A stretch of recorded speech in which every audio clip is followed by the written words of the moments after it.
Je vous souhaite la bienvenue ce matin, que vous soyez là exceptionnellement ou que vous soyez là par bonne habitude.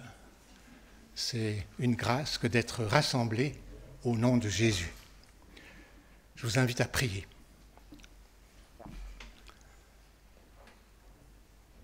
Merci Seigneur parce que tu es là et tu nous accueilles. Tu nous as en quelque sorte convoqués autour de toi pour te célébrer et pour t'écouter, pour être bénis et renouvelés, nourris, consolés parfois par toi. Nous te bénissons pour ce privilège d'être rassemblés en ton nom et nous te prions Seigneur pour toute ton Église sur la face de la terre, en particulier ceux qui vivent dans des circonstances difficiles, de guerre, de conflit ou de persécution ou de maladie. Nous te prions pour nos frères et sœurs isolés, que tu sois avec eux aussi, que tu les encourages et les bénisses par ta présence et que tu les fortifies et les renouvelles. Au nom de Jésus. Amen. Dans ces temps où l'actualité peut être pesante pour certains, je crois qu'il y a même des gens qui arrêtent de regarder les nouvelles ou d'écouter les nouvelles parce que ça leur pèse et je peux les comprendre. D'un autre côté, je trouve que c'est bien de savoir ce qui se passe dans le monde pour la prière. Je me suis demandé ce qui, dans ces circonstances-là, nous est donné par l'Évangile. Et puis, la pensée qui m'est venue, c'est l'espérance. L'apôtre Paul a écrit aux Romains, au milieu d'une série d'autres exhortations, mais celle-ci est assez centrale. Il écrit « Réjouissez-vous dans l'espérance et soyez patients dans la détresse, persévérez dans la prière. » Donc il commence par la joie tout en reconnaissant que ces croyants-là sont dans la détresse. Soyez patients dans la détresse. Mais il leur dit, à cause de l'espérance, réjouissez-vous. Il est écrit dans la lettre aux Hébreux que l'espérance est comme une ancre. Et donc une ancre, ça relie un bateau à la terre ferme, qui est juste en dessous, en principe. Et l'ancre qu'est l'espérance, elle est accrochée derrière le rideau, derrière le voile. Ça veut dire dans la présence de Dieu. Donc l'ancre de l'espérance, elle nous tient, nous qui flottons et qui peut-être parfois surnageons, mais elle nous tient reliés à ce qui est derrière le voile, c'est-à-dire à la présence de Dieu. Et l'apôtre Paul a écrit ailleurs, dans la même épître aux Romains, que l'espérance ne trompe pas.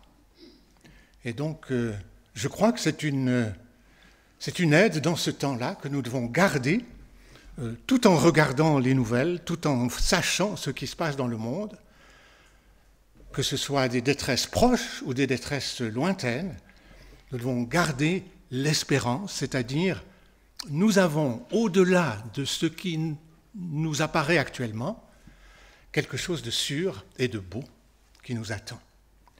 La présence de Dieu, un repas dans sa présence, la grâce d'être avec lui et de pouvoir le voir tel qu'il est.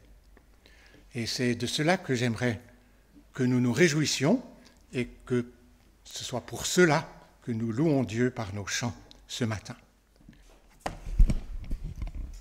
Bonjour à toutes et à tous.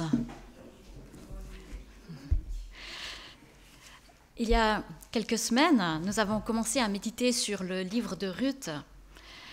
Et le livre de Ruth est un livre particulier pour plusieurs raisons. Par exemple, l'un des aspects particuliers de ce livre, c'est qu'il nous raconte la vie de gens ordinaires. Il n'est pas question dans ce livre de rois, de chefs de bataille, de vaillants guerriers, de super législateurs comme Moïse ou même de prophètes, mais de gens simples, essentiellement occupés à l'agriculture. Et en plus, parmi les 3 personnages principaux de ce livre, il y en a 2 qui sont des femmes, qui sont des veuves, qui sont des pauvres. Et puis le personnage principal, si l'on veut, en tout cas la personne qui a donné son nom au livre, en plus c'est une étrangère, Ruth. Un autre aspect fascinant de ce livre, c'est que en fait, ce livre ne nous raconte pas de miracles ou d'interventions spectaculaires de la part du Seigneur. Pourtant, comme on le disait la dernière fois, on se rend vite compte que Dieu est là, qu'il est présent dans la vie de ces femmes ordinaires. C'est ce que nous avons commencé à méditer la dernière fois. Et j'aimerais vous inviter à continuer aujourd'hui en lisant le chapitre 2 du livre de Ruth. Ruth, chapitre 2. Naomi avait un parent de son mari, c'était un homme puissant et riche du clan d'Elimelech qui s'appelait Boaz. Ruth, la Moabite, dit à Naomi, « Laisse-moi aller ramasser des épis abandonnés dans un champ, derrière celui aux yeux duquel je trouverai grâce. » Elle lui répondit, « Vas-y, ma fille. » Ruth alla ramasser des épis dans un champ derrière les moissonneurs. Il se trouva que la parcelle de terre appartenait à Boaz, du clan d'Elimelech. Or Boaz vint de Bethléem. Il dit au moissonneur, « Que l'Éternel soit avec vous. » Ils lui répondirent, « Que l'Éternel te bénisse. » Boaz dit à son serviteur chargé de surveiller les moissonneurs, « À qui est cette jeune femme ?» Le serviteur chargé de surveiller les moissonneurs répondit, « C'est une jeune femme moabite qui est revenue avec Naomi du pays de Moab. Elle a dit, « Permettez-moi donc de glaner, de ramasser les épis entre les gerbes derrière les moissonneurs. » Et depuis son arrivée ce matin jusqu'à présent, elle est restée debout et ne s'est reposée qu'un moment dans la maison. Boaz dit à Ruth, « Écoute, ma fille, ne va pas ramasser des épis dans un autre champ. Ne t'éloigne pas d'ici, reste avec mes servantes.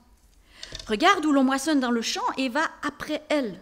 J'ai défendu à mes serviteurs de te toucher. Quand tu auras soif, tu iras au vase et tu boiras de ce que les serviteurs auront puisé. » Alors elle tomba le visage contre terre, se prosterna et lui dit, « Comment ai-je trouvé grâce à tes yeux pour que tu t'intéresses à moi, une étrangère ?» Boaz lui répondit, « On m'a rapporté tout ce que tu as fait pour ta belle-mère depuis la mort de ton mari, et comment tu as quitté ton père, ta mère et le pays de ta naissance pour aller vers un peuple que tu ne connaissais pas auparavant. Que l'Éternel te rende ce que tu as fait, et que ta récompense soit entière de la part de l'Éternel, le Dieu d'Israël, sous les ailes duquel tu es venu te réfugier. » Elle dit, « Oh, que je trouve grâce à tes yeux, mon Seigneur, car tu m'as consolée, et tu as parlé au cœur de ta servante.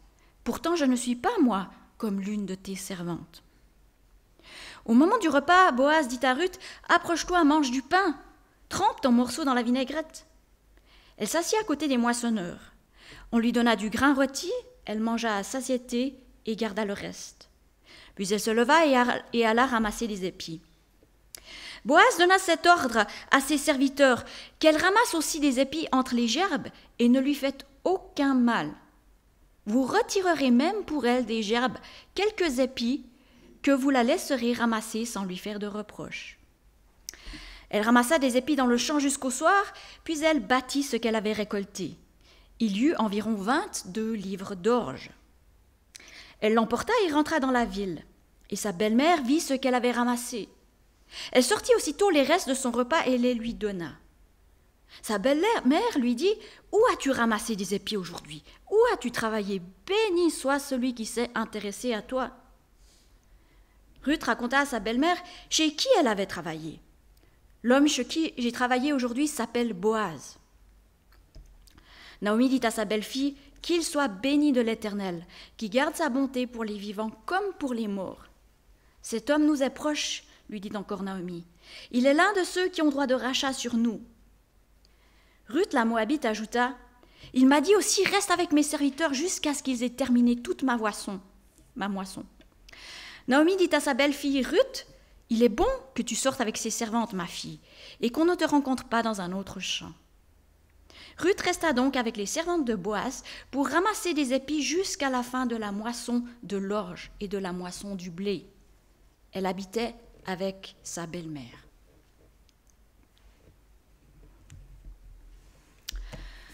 La dernière fois, nous avons parlé de l'extraordinaire bonté et loyauté de Ruth envers sa belle-mère, Naomi, de son sacrifice qu'elle a fait pour l'accompagner lors de son retour en Israël.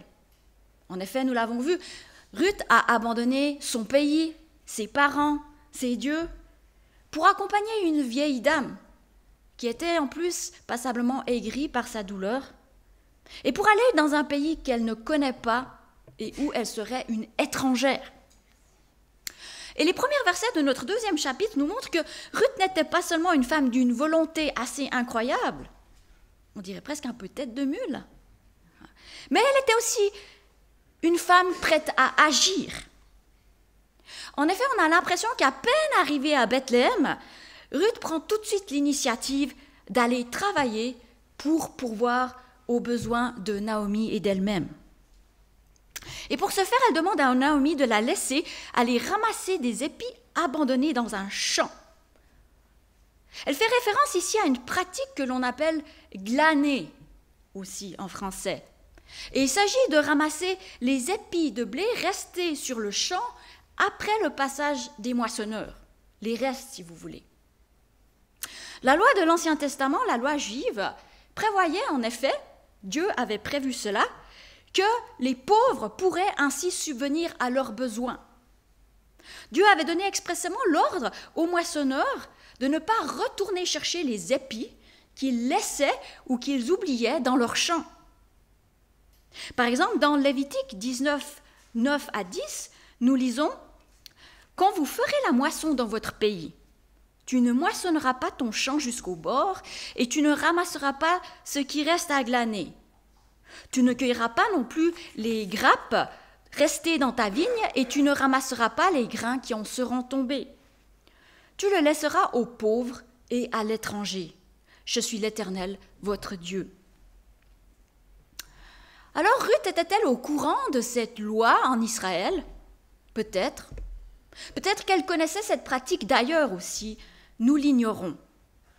En tout cas, ce qu'il faut savoir, c'est que malgré l'existence de cette loi en Israël, elle n'était pas toujours respectée. C'est peut-être aussi pour ça que Ruth dit qu'elle va aller glaner derrière celui aux yeux duquel elle trouve grâce, comme si ce n'était pas une évidence qu'on lui autorise. En effet, il ne suffisait pas que quelque chose soit prévu par la loi pour que les gens s'y tiennent. Et plusieurs fois dans notre histoire, il est fait allusion au fait que Ruth aurait pu être maltraitée par les moissonneurs. Et en fait, Boaz a dû intervenir plusieurs fois pour s'assurer que cela n'arrive pas. Il est facile d'imaginer comment une femme, seule, veuve, étrangère, pouvait être facilement l'objet d'abus par un groupe de moissonneurs. Ruth quitte donc Naomi pour aller glaner en espérant trouver la faveur de quelqu'un. Et puis vient le verset 3. Il se trouva que la parcelle de terre appartenait à Boaz du clan d'Elimelech. En fait, littéralement, le sens est plus proche de la version Louis II, où il est écrit « Il se trouva par hasard que la pièce de terre appartenait à Boaz, qui était de la famille d'Elimelech. » Le narrateur du texte biblique s'amuse en faisant de l'ironie, parce que tout le monde sait évidemment que c'est tout, sauf un hasard, que Ruth, parmi tous les champs dans lesquels elle aurait pu aller glaner aux alentours de Bethléem, se retrouve justement dans le champ de Boaz, qui est un parent et qui est puissant et riche. Puis le texte continue avec un autre hasard au verset 4. « Or, Boaz vint de Bethléem. » Et à niveau, en fait, le texte hébreu dit plutôt « juste à ce moment-là, Boaz vient de Bethléem. » En bon français, on aurait dit quelque chose comme « Et ne voilà-t-il pas que qui c'est qui arrive? C'est Boaz lui-même. » Une autre coïncidence? Évidemment que non. Le texte biblique n'a pas besoin de mentionner Dieu à ce moment précis. Il est évident, et la suite de l'histoire le montre de plus en plus clairement, que Dieu est à l'œuvre dans ce qui est en train de se passer. C'est absolument tout sauf un hasard que justement Ruth glane dans ce champ-là et que justement Boaz apparaisse à ce moment-là. Et c'est là que nous faisons la connaissance de Boaz, le troisième personnage important de ce livre.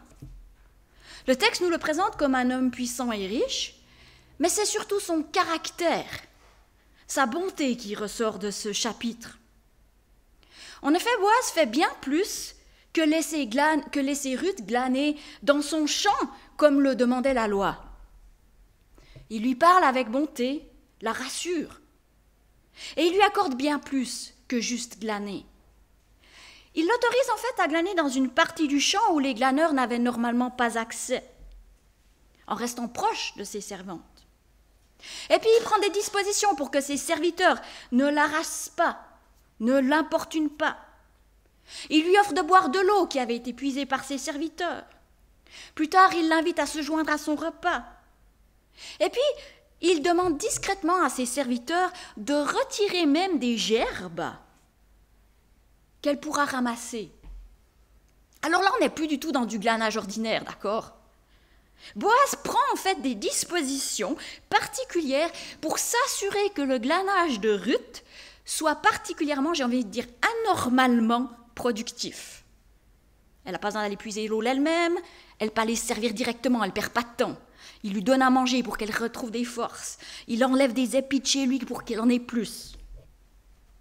Le texte nous dit effectivement que Ruth travailla jusqu'au soir et qu'elle récolta environ 22 litres d'orge. Selon un commentateur que je lisais, ça représentait l'équivalent de la ration mensuelle de grains d'un travailleur. Qu'une telle récolte n'est possible que par la générosité de Boaz est évident dans la réaction de Naomi quand Ruth rentre chez elle.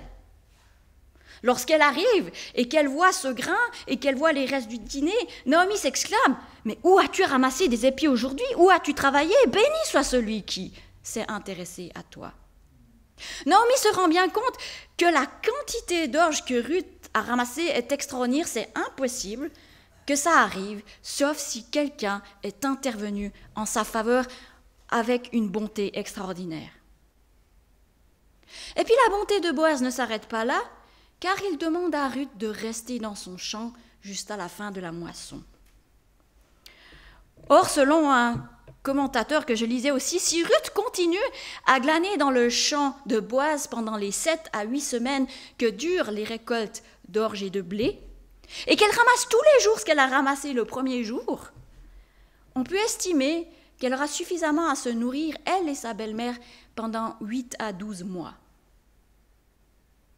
Autrement dit, Boaz est en train de pourvoir pour elle et sa belle-mère pendant à peu près 1 année.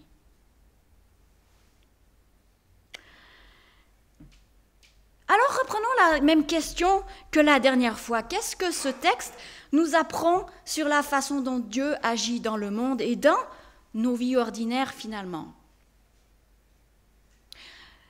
Et j'ai à nouveau 3 points pour nous ce matin.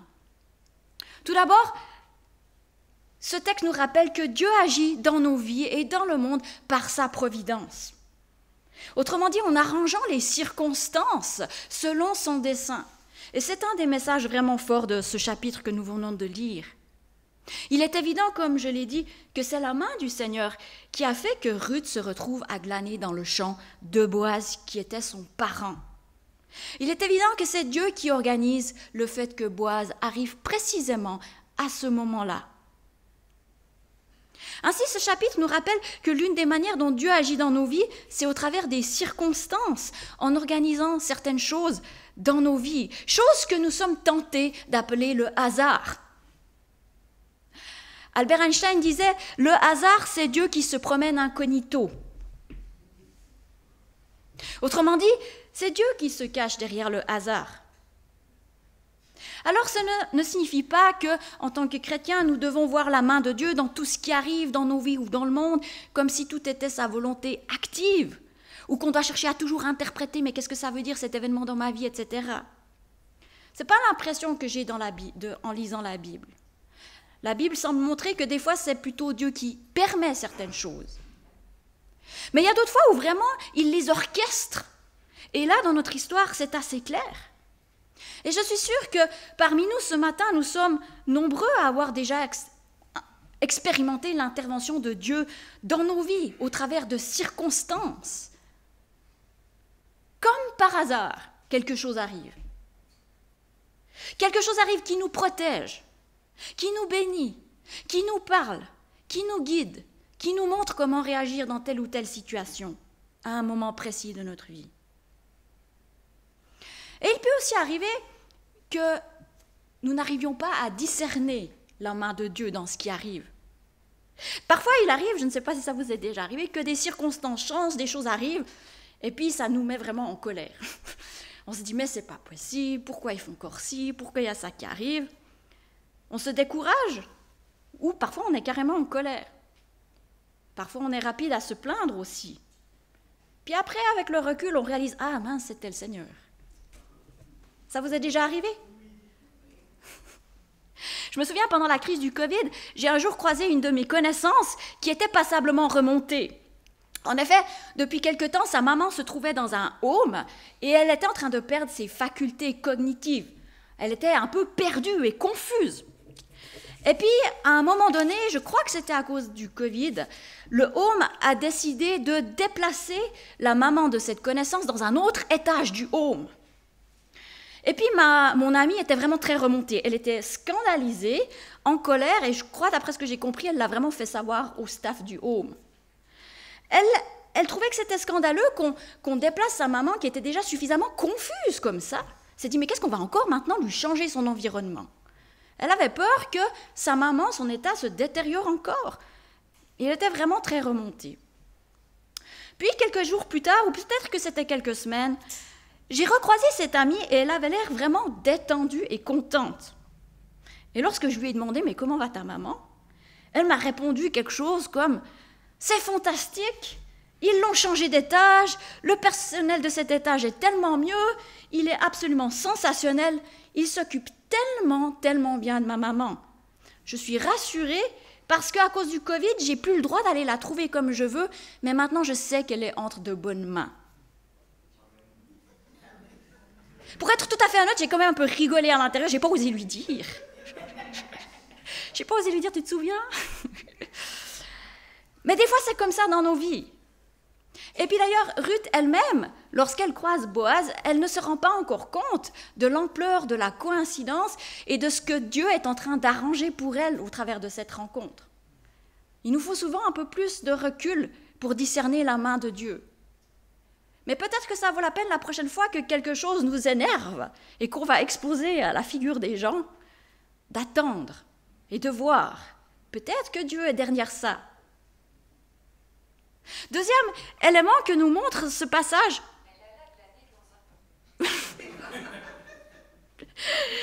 et c'est sans doute le plus important ici, c'est que ce texte nous rappelle que Dieu agit au travers de nous. Il nous utilise, nous, pour communiquer sa bonté et son amour envers les autres. La dernière fois que nous avons médité l'histoire de Ruth, on s'est souvenu que souvent Dieu, il intervient dans nos vies au travers des personnes qu'il place autour de nous. Et ça veut dire, et je crois que c'est vraiment ce que nous montre le texte aujourd'hui, c'est que nous, Dieu veut aussi nous utiliser, nous, pour bénir les gens autour de nous, pour communiquer sa bonté. Dans notre chapitre, Ruth et Boaz sont clairement les personnes que Dieu utilise pour agir, pour le représenter, pour représenter sa bonté.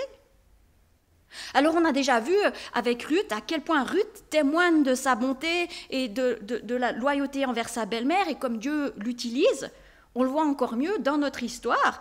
C'est Ruth qui prend l'initiative d'aller pourvoir aux besoins de sa belle-mère. Et dans cette histoire, on rencontre quelqu'un d'autre. En fait, dans cette histoire, la bonté de Ruth rencontre la bonté de Boaz. Et la bonté de Boaz, c'est la bonté du Seigneur envers Ruth. C'est ça qui se passe. Il est clair qu'au travers de Boaz, c'est Dieu lui-même qui témoigne de sa bonté envers Ruth. Et en fait, il y a une ambiguïté vraiment très intéressante dans le texte hébreu au verset 20. Lorsque Naomi, elle demande à Ruth, mais t'étais dans le champ de qui? Puis Ruth, elle dit, j'étais dans le champ de Boaz. Naomi, elle s'exclame, qu'il soit béni de l'Éternel, celui qui garde sa bonté pour les vivants comme pour les morts. Et en fait, celui qui garde sa bonté, on n'est pas très sûr si elle parle de Boaz ou de l'Éternel. Pourquoi? Parce que c'est la même chose. Pourquoi? Parce que la bonté de Boaz, c'est la bonté de l'Éternel. C'est exactement ça le sens de l'histoire. Le peuple d'Israël était appelé à faire chesed, c'est le mot qui signifie bonté, à exprimer la même bonté que Dieu avait exprimée envers eux. Ils étaient appelés à le faire les uns envers les autres et surtout envers les plus petits, les pauvres, les étrangers, les veuves, les orphelins. Et notre histoire nous montre que Boaz était un vrai Israélite de cœur. Son cœur est un cœur qui reflète le cœur de son Dieu. Et étonnamment, la Moabite, Ruth, a aussi un cœur qui reflète le cœur de l'Éternel, le Dieu d'Israël. En faisant de nous ses enfants, le Seigneur a voulu que nous aussi on reflète son caractère, qu'on devienne ses mains et ses pieds dans ce monde pour témoigner de sa bonté envers les autres. Nous avons probablement tous été encouragés une fois ou l'autre par un frère et sœur en Christ qui nous a parlé, qui est venu nous visiter, qui a fait preuve de générosité, qui était là lorsque nous étions seuls. Nous aussi, Dieu veut nous utiliser auprès de nos frères et sœurs pour les bénir. Et notre texte nous montre encore deux autres choses à ce sujet. Le premier, c'est Ruth qui nous le montre. Que des fois, pour faire preuve de bonté et de loyauté, exprimer cela que Dieu veut que nous exprimions, ça demande des sacrifices. Ça demande de prendre des risques. C'est ce que Ruth a fait pour sa belle-mère. Elle a quitté son pays, elle a abandonné beaucoup de choses pour devenir une source de bénédiction. Elle a aussi pris le risque d'aller moissonner et d'être la victime des abus des moissonneurs. Parfois, exprimer la bonté de Dieu, ça nous demande de prendre des initiatives comme Ruth l'a fait. Et puis aussi, il y a quelque chose d'intéressant dans le comportement de Boaz. Parce que Boaz, cet homme qui vraiment reflète le cœur de Dieu, il a une prière intéressante lorsqu'il parle avec Ruth. Il dit à Ruth que l'Éternel te rende ce que tu as fait, donc envers ta belle-mère, et que ta récompense soit entière de la part de l'Éternel, le Dieu d'Israël.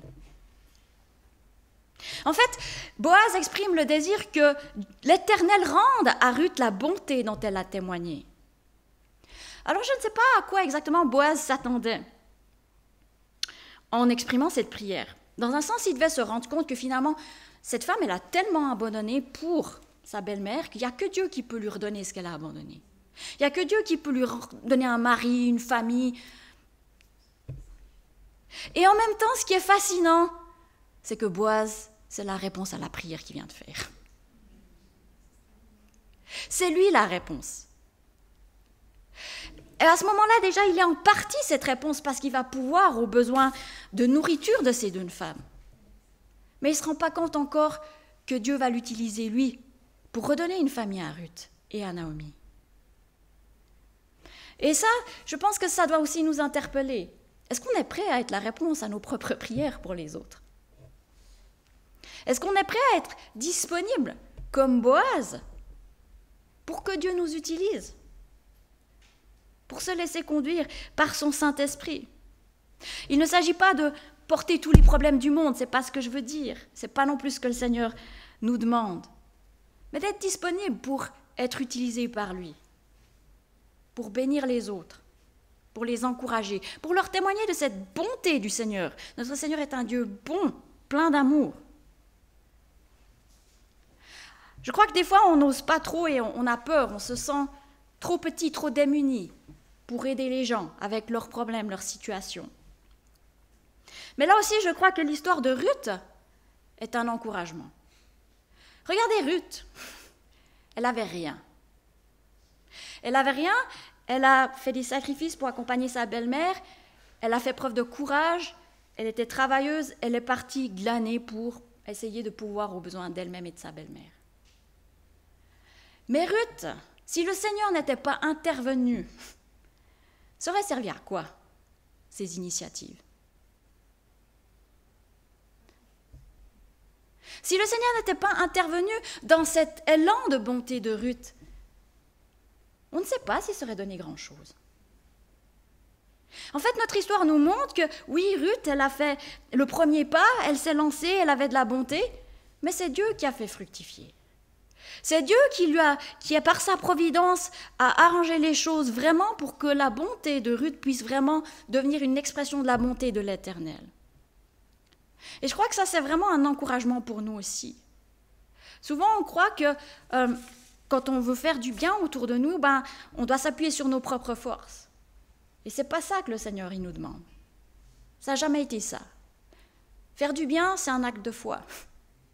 C'est faire le premier pas en se disant « Seigneur, je sais que tu veux que j'aille vers cette personne. Je sais que tu veux que je sois généreuse ou je sais que tu veux que je l'appelle, mais je ne sais pas quoi lui dire. » Combien de fois est-ce qu'on sait, le Seigneur il nous dit « Appelle telle ou telle personne encourageante. » Seigneur, je ne sais pas.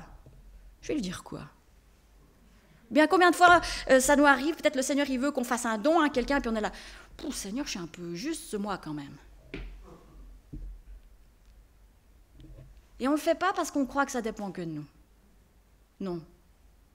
Si ça avait dépendu que de Ruth, peut-être que ça aurait été une catastrophe. Elle se serait fait peut-être attaquer par ses moissonneurs.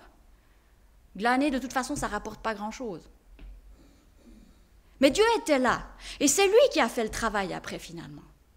Et je crois que c'est aussi comme ça dans nos vies. Si on fait ce premier pas de foi, qu'on veut vraiment faire ce que le Seigneur nous demande, exprimer sa bonté aux autres, il sera là, il nous donnera, prions. Souvenons-nous, ça dépend de lui. Il nous donnera les bons mots pour aller encourager ce frère, cette sœur. Il nous donnera les moyens financiers de faire ce qu'il nous demande de faire. L'histoire de ce chapitre nous rappelle que souvent c'est nous que Dieu veut utiliser pour agir dans ce monde, pour bénir les gens. Et enfin, et je terminerai très rapidement avec ce troisième point, notre histoire nous rappelle que Dieu n'oublie pas les œuvres que nous faisons en lui et par amour pour lui, et qu'il en est le rémunérateur. On le voit vraiment dans cette histoire, Boaz, il prie, il dit que le Seigneur te rende. L'extraordinaire de bonté de Ruth, le Seigneur le lui rend. Il le lui rend. Tout ce qu'elle perd, le Seigneur va le lui rendre. Et encore plus. Et il y a là quand même un principe. Le Seigneur rend. Le Seigneur compte. Le Seigneur voit nos actions. Et ça doit aussi nous encourager parce que souvent ce qu'on fait, on a l'impression que personne ne s'en rend compte. On a l'impression que c'est des petites choses. Ou alors on se décourage parce qu'on a l'impression que ça ne porte pas de fruits. Mais la Bible nous dit que le Seigneur voit nos actions, il se souvient et il nous rendra notre bonté. Luc 6, 38, « Donnez et on vous donnera. On versera dans le pan de votre vêtement une bonne mesure, tassée, secouée, qui déborde, car on utilisera pour vous la même mesure que celle dont vous serez servis. » Parfois on est découragé, on a l'impression que personne ne voit les œuvres qu'on essaie de faire par amour pour le Seigneur, pour notre prochain. Mais le Seigneur voit. Et non seulement il voit, mais il nous garantit que ces œuvres que nous faisons en lui, elles demeurent. Et peut-être qu'on n'en voit pas le fruit maintenant, mais je vous garantis qu'un jour on le verra. Ainsi, mes frères et sœurs bien-aimés, soyez fermes, inébranlables, travaillez de mieux en mieux à l'œuvre du Seigneur, sachant que votre travail n'est pas sans résultat dans le Seigneur. 1 Corinthiens 15, 58. Ne négligeons pas de faire le bien, car nous moissonnerons au moment convenable si nous ne nous relâchons pas. Galates 6. Je vous invite à prier.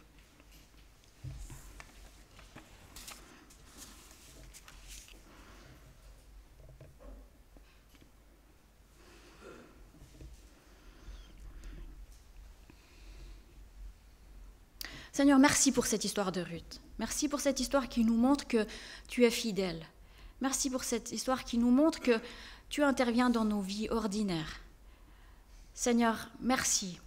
Merci pour cette histoire qui nous rappelle aussi l'espérance, que tu es celui qui se souvient de nous, qui nous voit, que tu es celui qui fait aussi porter du fruit, qui nous fait porter du fruit, Seigneur, et du fruit qui demeure au-delà de ce monde.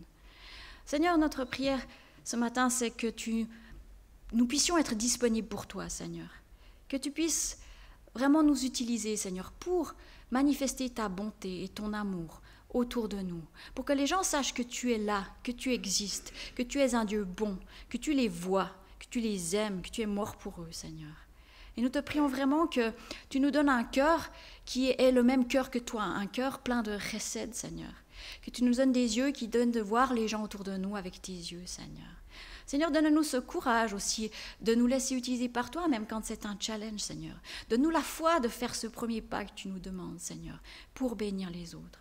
Merci parce que c'est toi qui accomplis toutes choses, Seigneur. C'est toi qui fais que notre disponibilité peut porter du fruit incroyable et devenir une source de bénédiction pour les autres. Et c'est ce que nous te demandons ce matin. Amen. Les annonces m'arrivent. Merci beaucoup. Mais je crois qu'on a tout dit. Les femmes en promenade, la réunion de prière du mardi, la réunion de prière du jeudi, la soirée feu, le groupe de jeunes, tout y est. Et un service de prière après le culte. Si quelqu'un désire prier avec un frère ou une sœur, quelqu'un est là à disposition pour être avec vous et prendre avec vous ces sujets de prière devant le Seigneur. Voilà. Je vous invite à prier pour terminer.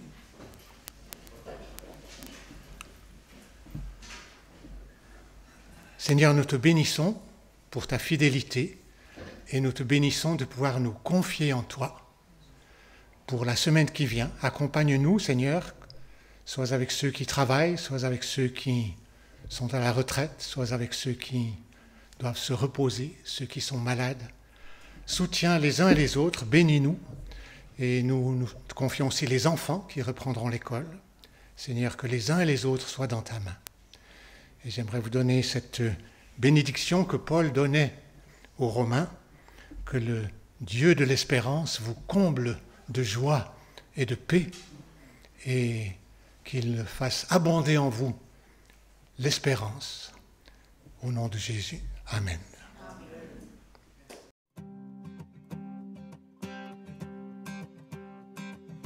Quittant la gloire de ton ciel, tu es venu sur terre. Fils aimé du Dieu éternel, tes bras tu as ouverts. Ta grâce a bouleversé le cours de notre humanité. Nous crions ensemble victoire.